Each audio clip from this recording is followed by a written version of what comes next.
Artificial intelligence, సింపుల్గా చెప్పుకోవాలంటే AI. ఈ ఏఐ టెక్నాలజీ పరంగా మనుషులు ఎంత అప్డేట్లో ఉంచుతుందో అంతే డౌన్లో కూడా తీసుకువెళ్తుంది.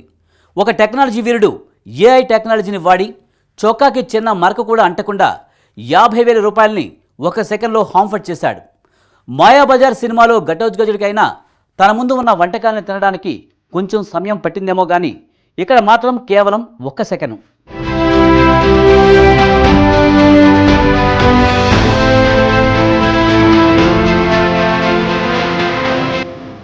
కేరళలోని కోజికోడ్కి చెందిన రాధాకృష్ణన్ అనే వ్యక్తి కేరళలో ఉద్యోగం చేసేటప్పుడు ఆంధ్రప్రదేశ్ కి చెందిన మరో వ్యక్తి కూడా రాధాకృష్ణన్ సహోద్యోగిగా ఉండేవాడు. ఆ తర్వాత కొన్నాళ్లకు ఆంధ్రప్రదేశ్ కి చెందిన వ్యక్తి వేరే చోటకి వెళ్లిపోయాడు. ఒక రోజు రాధాకృష్ణన్ ఫోన్ కి వీడియో కాల్ వచ్చింది. లిఫ్ట్ చేసిన రాధాకృష్ణన్ కి వీడియో కాల్లో తనతో పాటు ఉద్యోగం చేసి వెళ్లిపోయిన ఆంధ్రప్రదేశ్ కి చెందిన తన ఫ్రెండ్ ని చూసి మాట కలిపాడు. ఇక్కడే రాధాకృష్ణన్ ఏఐలో కాలేశాడు.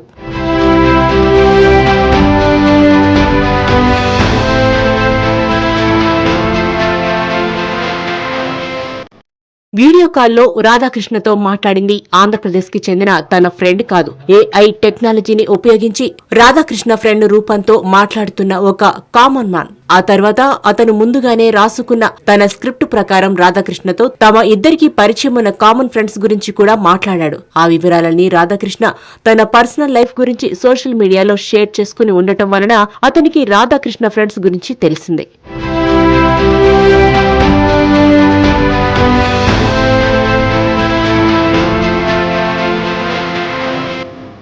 ఇంకా ఆ తర్వాత అతను రాధాకృష్ణకి ఫోన్ చేసి అర్జెంటుగా హాస్పిటల్ ఖర్చుల కోసమని 50,000 అడగడం, రాధాకృష్ణ చకచక అతనికి అమౌంట్ ట్రాన్స్ఫర్ చెయ్యడం జరిగిపోయింది. మళ్లీ అతను రాధాకృష్ణకి ఫోన్ చేసి ఇంకో 35,000 అడిగేసరికి రాధాకృష్ణకి అనుమానం వచ్చి తన ఫ్రెండ్ పాత నెంబర్ కి ఫోన్ చేస్తే రాధాకృష్ణకి మైండ్ బ్లాక్ అయినంత పనయింది. వీడియో కాల్లో మాట్లాడింది తన ఫ్రెండ్ కాదని ఏఐ టెక్నాలజీతో తన ఫ్రెండ్ రూపంతో వేరే అపరిచిత వ్యక్తి మాట్లాడాడని తెలుసుకుని పోలీసుల్ని సంప్రదించాడు.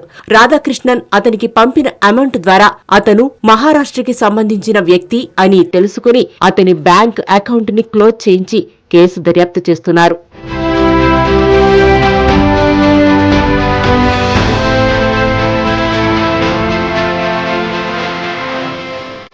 టెక్నాలజీతో ప్రయోజనం కన్నా మోసాలే ఎక్కువ. టెక్నాలజీ పరంగా ముందుకు దూసుకుపోతున్నామని ఆనందపడాలో, అదే టెక్నాలజీతో ఎప్పుడు ఎలాంటి మోసాల బారిన పడతామో అని భయపడుతూ ఉండాలో లోకం గుట్టు టెక్నాలజీకే ఎరుక.